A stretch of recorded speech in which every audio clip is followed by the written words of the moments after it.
Arrest. Someone must have slandered Josef K, for one morning, without having done anything wrong, he was arrested. His landlady, Frau Grubach, had a cook who brought him breakfast each day around 8, but this time she didn't appear. That had never happened before. K waited a while longer, watching from his pillow the old woman who lived across the way, who was peering at him with a curiosity quite unusual for her. Then, both put out and hungry, he rang. There was an immediate knock at the door, and a man he'd never seen before in these lodgings entered. He was slender, yet solidly built, and was wearing a fitted black jacket, which, like a traveler's outfit, was provided with a variety of pleats, pockets, buckles, buttons, and a belt, and thus appeared eminently practical, although its purpose remained obscure. "Who are you?" asked Kay, and immediately sat halfway up in bed. But the man ignored the question, as if his presence would have to be accepted, and merely said in turn, "You rang?" "Anna's to bring me breakfast," Kay said, scrutinizing him silently for a moment, trying to figure out who he might be. But the man didn't submit to his inspection for long, turning instead to the door and opening it a little in order to tell someone who was apparently standing just behind it, "He wants Anna to bring him breakfast." A short burst of laughter came from the adjoining room. It was hard to tell whether more than one person had joined in. Although the stranger could hardly have learned anything new from this, he nonetheless said to Kay, as if passing on a message, "It's impossible." "That's news to me," Kay said, jumping out of bed and quickly pulling on his trousers.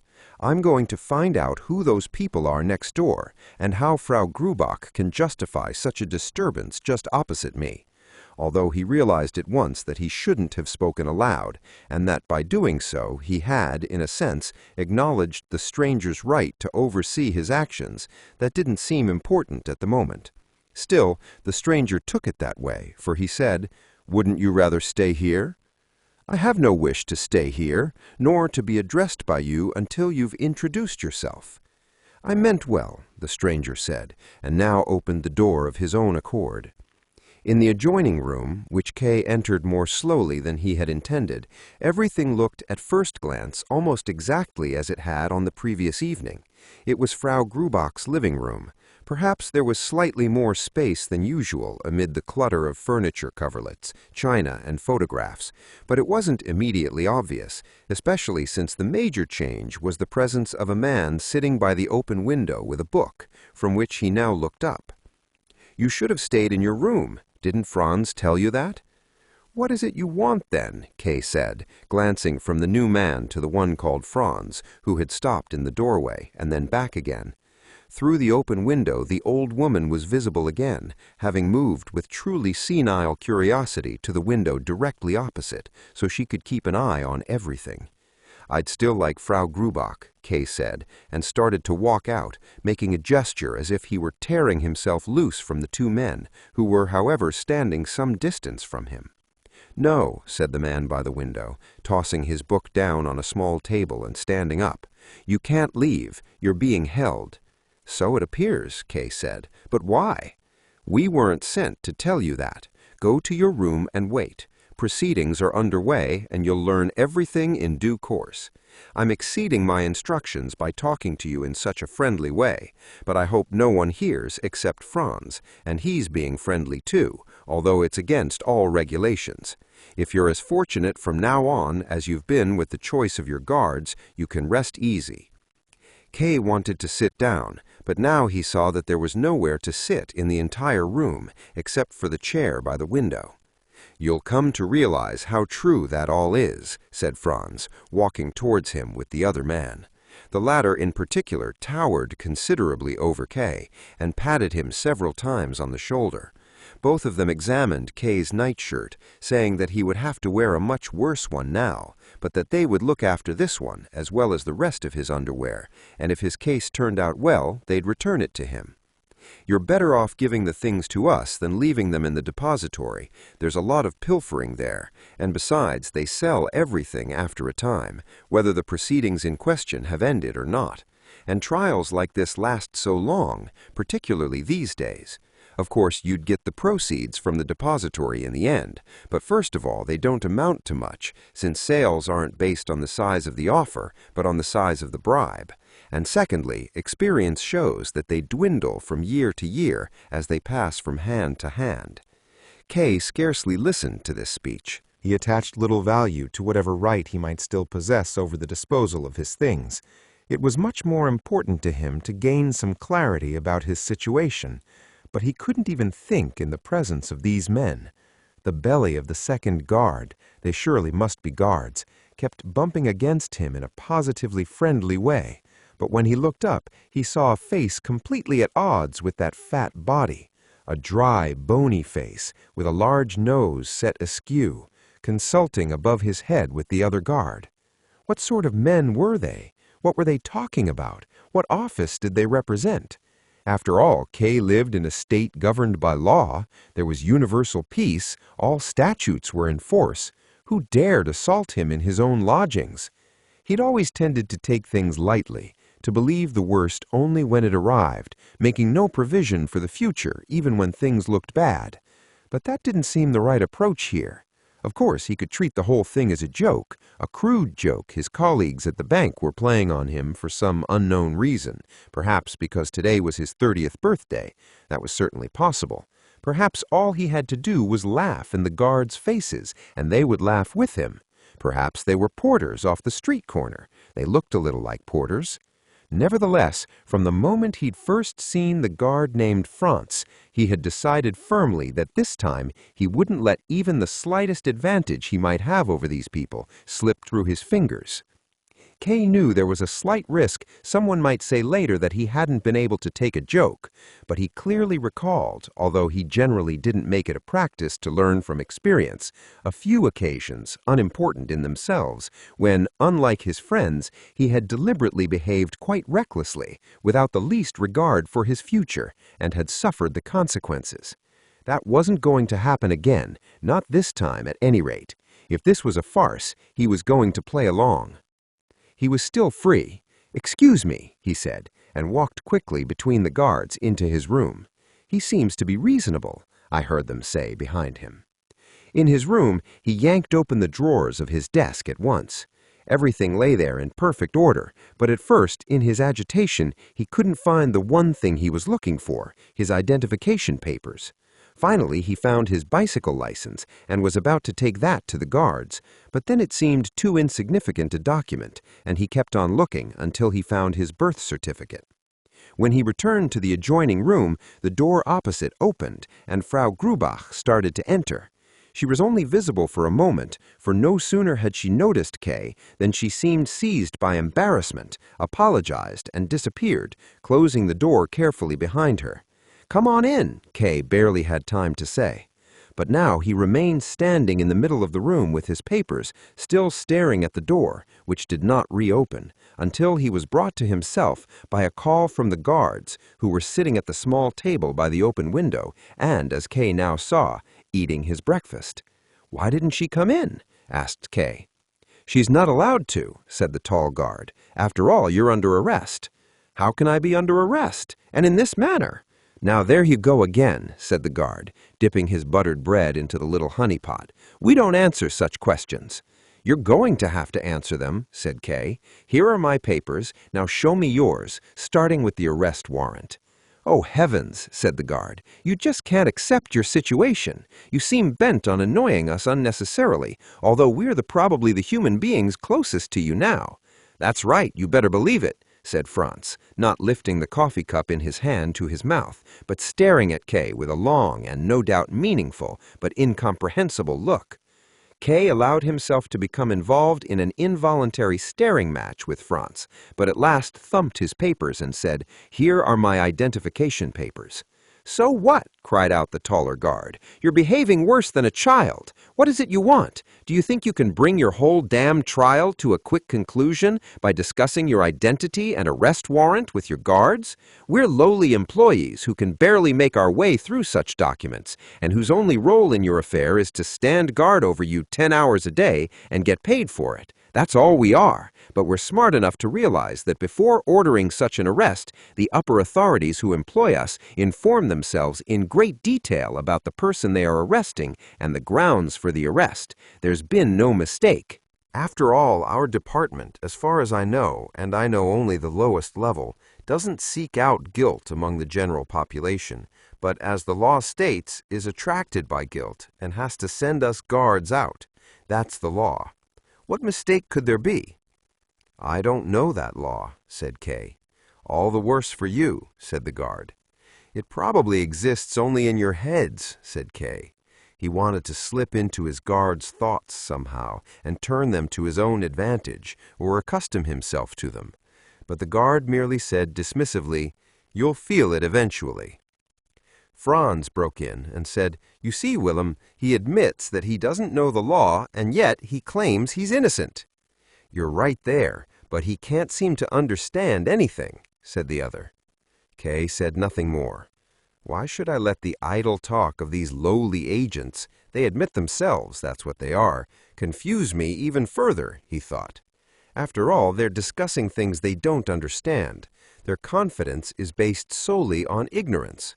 A few words spoken with someone of my own sort will make everything incomparably clearer than the longest conversations with these two. He paced back and forth a few times through the cleared space of the room. Across the way he saw the old woman who had pulled an ancient man far older than herself to the window and had her arms wrapped about him.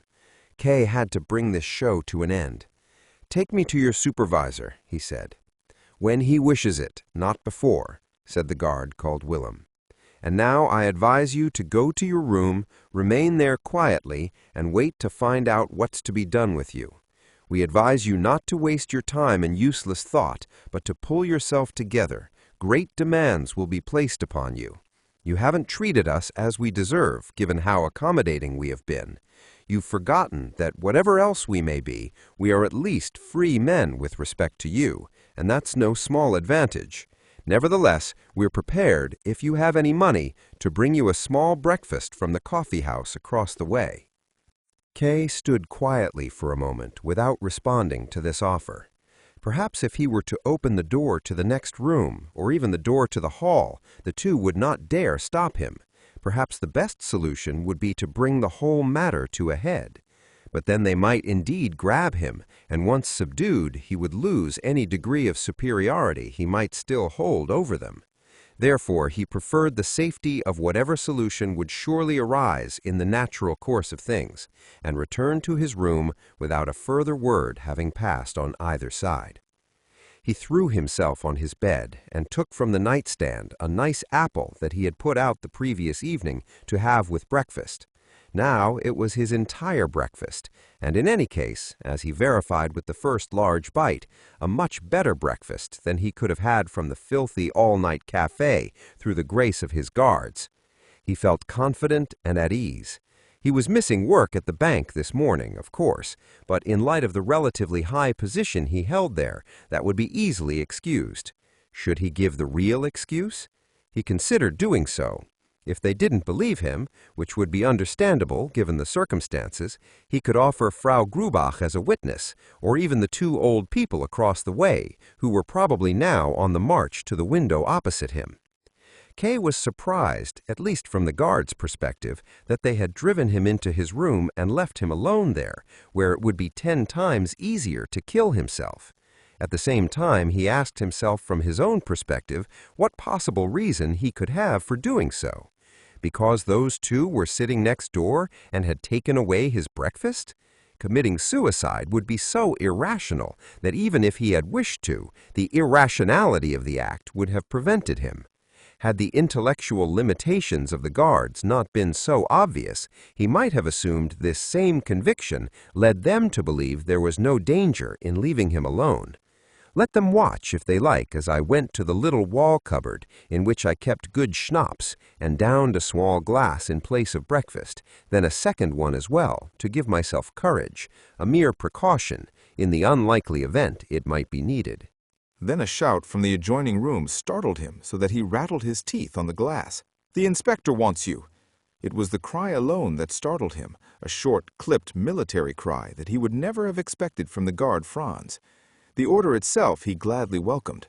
"It's about time," he called back, locked the cupboard, and hurried into the adjoining room. The two guards were standing there and, as if it were a matter of course, chased him back into his room. "What are you thinking of?" they cried. "Do you want to see the inspector in your nightshirt? He'll have you soundly flogged and us along with you." "Let go of me, damn you!" cried Kay, who was already pushed back against his wardrobe. "If you assault me in bed, you can hardly expect to find me in formal attire." "It's no use," said the guards, who, whenever Kay shouted at them, fell into a calm, almost sad state that either put him at a loss or restored him somewhat to his senses. "Ridiculous formalities," he grumbled, but he was already lifting a coat from the chair and holding it up for a moment in both hands, as if submitting it to the judgment of the guards. They shook their heads. "It has to be a black coat," they said. Kay threw the coat to the floor in response and said, without knowing himself in what sense he meant it, "But this isn't the main hearing yet." The guards smiled but stuck to their words. "It has to be a black coat." "If that will speed things up, it's fine with me," said Kay, opened the wardrobe himself, took his time going through his many clothes, selected his best black suit, an evening jacket that had caused a small sensation among his friends because it was so stylish, then changed his shirt as well and began dressing with care. He secretly believed he'd managed to speed up the whole process after all, for the guards had forgotten to make him bathe. He watched to see if they might recall it now, but of course it didn't occur to them, although Willem did remember to send Franz to the inspector with the message that Kay was getting dressed.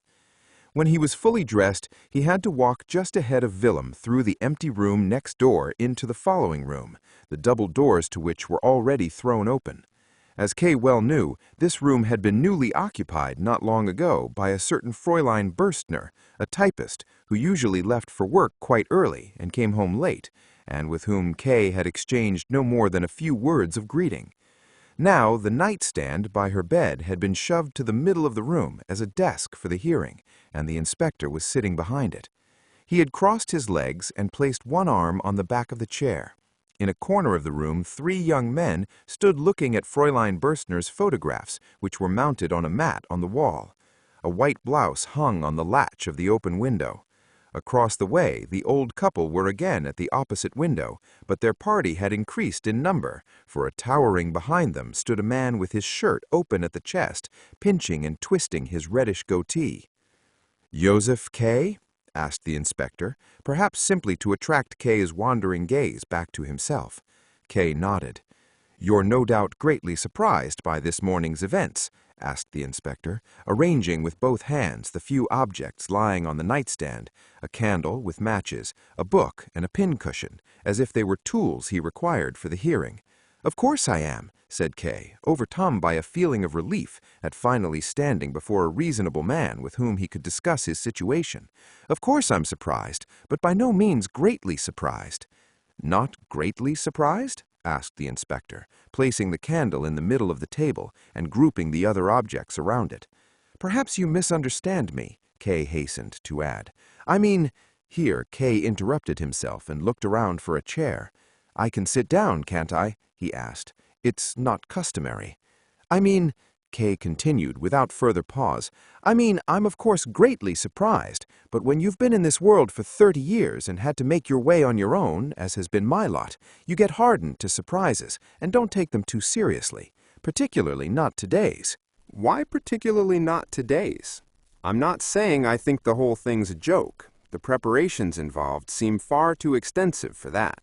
All the lodgers at the boarding house would have to be in on it, and all of you, which would go far beyond a joke. So I'm not saying it's a joke. "That's right," said the inspector, checking the number of matches in the matchbox. "But on the other hand," Kay continued, as he turned to all of them, and would have gladly turned even to the 3 by the photographs, "on the other hand, it can't be too important a matter. I conclude that from the fact that I've been accused of something, but can't think of the slightest offense of which I might be accused. But that's also beside the point. The main question is, who's accusing me? What authorities are in charge of the proceedings? Are you officials? No one's wearing a uniform, unless you want to call your suit," he turned to Franz. "A uniform, but it's more like a traveler's outfit. I demand clarification on these matters, and I'm convinced that once they've been clarified, we can part on the friendliest of terms." The inspector flung the matchbox down on the table. "You're quite mistaken," he said. "These gentlemen and I are merely marginal figures in your affair, and in fact know almost nothing about it. We could be wearing the most proper of uniforms, and your case would not be a whit more serious. I can't report that you've been accused of anything, or more accurately, I don't know if you have.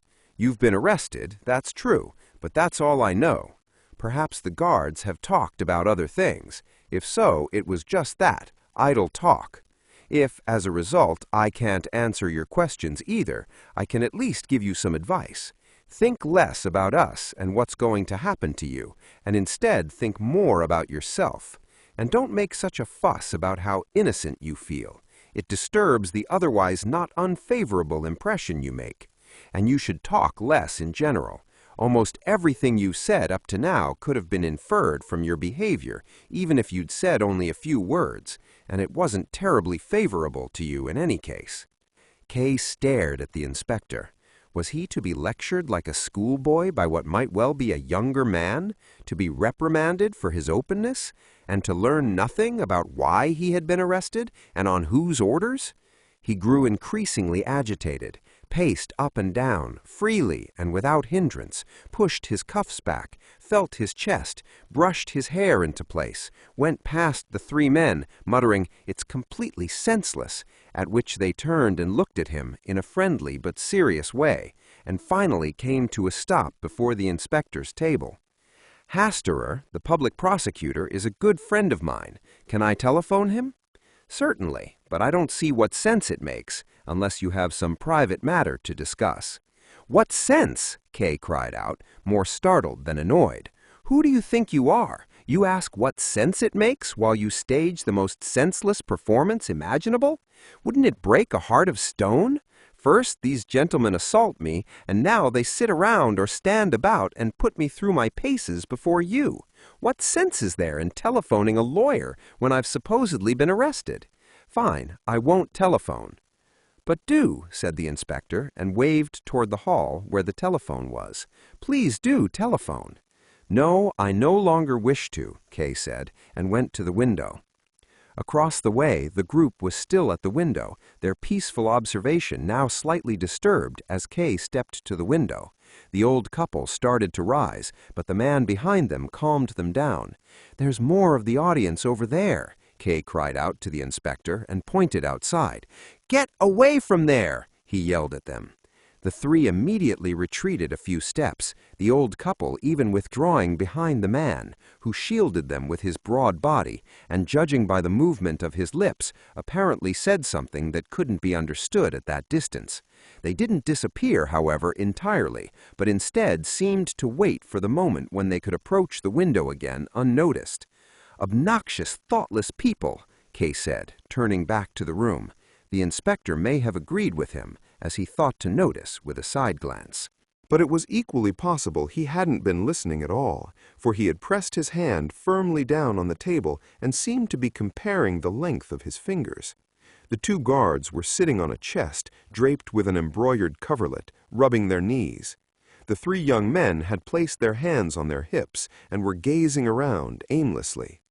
Everything was silent, as in some deserted office. "Now, gentlemen," Kay said firmly, and for a moment it seemed to him as if he bore them all upon his shoulders. "Judging by your expressions, this affair of mine must be closed. In my view, it would be best to stop worrying whether or not your actions were justified and end the matter on a note of reconciliation by shaking hands. If you share my view, then please," and he stepped up to the inspector's table and held out his hand. The inspector looked up, chewed his lip, and regarded Kay's outstretched hand. Kay still believed that the inspector would grasp it. But instead he rose, lifted a hard bowler from Fräulein Bürstner's bed, and donned it carefully with both hands, like someone trying on a new hat. "How simple everything seems to you," he said to Kay as he did so. "So you think we should end this matter on a note of reconciliation? No, I'm afraid we really can't, although that's not at all to say you should despair. Why should you? You're under arrest, that's all. I was to inform you of that. I've done so, and I've noted your reaction. That's enough for today, and we can take our leave. Temporarily, of course. No doubt you wish to go to the bank now." "To the bank?" Kay asked. "I thought I was under arrest." Kay said this with a certain insistence, for although no one had shaken his hand, he began to feel increasingly independent of these people, particularly once the inspector had stood up. He was toying with them. If they did leave, he intended to follow them to the door of the building and offer to let them arrest him. And so he said again, "How can I go to the bank if I'm under arrest?" "Oh, I see," said the inspector, who was already at the door. "You've misunderstood me. You're under arrest, certainly, but that's not meant to keep you from carrying on your profession. Nor are you to be hindered in the course of your ordinary life." "Then being under arrest isn't so bad," said Kay, approaching the inspector. "I never said it was," he replied. "But in that case, even the notification of arrest scarcely seems necessary," said Kay, stepping closer still. The others had approached as well. Everyone was now gathered in a small area by the door. "It was my duty," the inspector said. "A stupid duty," Kay said relentlessly. "Perhaps so," replied the inspector, "but let's not waste our time with such talk. I assumed you wished to go to the bank. Since you weigh each word so carefully, let me add that I'm not forcing you to go to the bank. I simply assumed you would want to. And to facilitate that, and to render your arrival at the bank as inconspicuous as possible, I've arranged for 3 of your colleagues here to be placed at your disposal." "What?" Kay cried out and stared at the 3 in amazement. These so uncharacteristically anemic young men, whom he recalled only as a group by the photographs, were indeed clerks from his bank. Not colleagues, that would be an overstatement, and indicated a gap in the inspector's omniscience, but they were certainly lower-level clerks from the bank. How could Kay have failed to notice that? How preoccupied he must have been by the inspector and the guards not to recognize these 3. Wooden, arm-swinging Robinsteiner, blond Coolidge with his deep-set eyes, and Kaminer with his annoying smile, produced by a chronic muscular twitch. "Good morning," Kay said after a moment, and held out his hand to the men, who bowed courteously. "I completely failed to recognize you. So now we can go to work, right?" The men nodded, laughing and eager, as if that was what they'd been waiting for all along. But when Kay missed his hat, which he'd left in his room, all 3 tripped over each other's heels to get it, which indicated a certain embarrassment on their part after all. Kay stood still and watched them pass through the 2 open doors, the lethargic Robinsteiner, bringing up the rear, of course, having broken into no more than an elegant trot. Kaminer handed over the hat, and Kay had to remind himself, as he often did at the bank, that Kaminer's smile was not deliberate, and in fact, he couldn't smile deliberately at all. In the hall, Frau Grubach, not looking as if she felt any particular sense of guilt, opened the outer door for the whole company, and Kay looked down, as so often, at her apron strings, which cut so unnecessarily deeply into her robust body. Downstairs, watch in hand, Kay decided to go by car so as not to extend unnecessarily what was already a half-hour delay. Kaminer ran to the corner to get a cab. The other 2 apparently felt they should entertain Kay somehow, since Coolidge suddenly pointed to the door of the building across the way, in which the man with the blonde goatee had just appeared, and, at first embarrassed, by now showing himself full length, had retreated to the wall and leaned against it. The old couple were probably still on the stairs. Kay was annoyed at Coolidge for having pointed out the man, since he had already seen himself, and in fact had been expecting him. "Don't look over there," he said quickly, without realizing how strange it must sound to speak that way to grown men. But no explanation was necessary, for at that moment the cab arrived, they got in, and it pulled away. Then Kay remembered that he hadn't seen the inspector and the guards leave. The inspector had diverted his attention from the 3 clerks, and now the clerks had done the same for the inspector. That didn't show much presence of mind, and Kay resolved to pay greater attention to such things. Even now, he turned around involuntarily and leaned across the rear panel of the car to see if the inspector and guards might still be in sight. But he turned around again immediately, without making the slightest effort to locate anyone, and leaned back comfortably into the corner of the cab. Despite appearances, he could have used some conversation, but now the men seemed tired. Robinsteiner gazed out of the car to the right, and Coolidge to the left, leaving only Kaminer and his grin, which common decency unfortunately forbade as a topic of humor.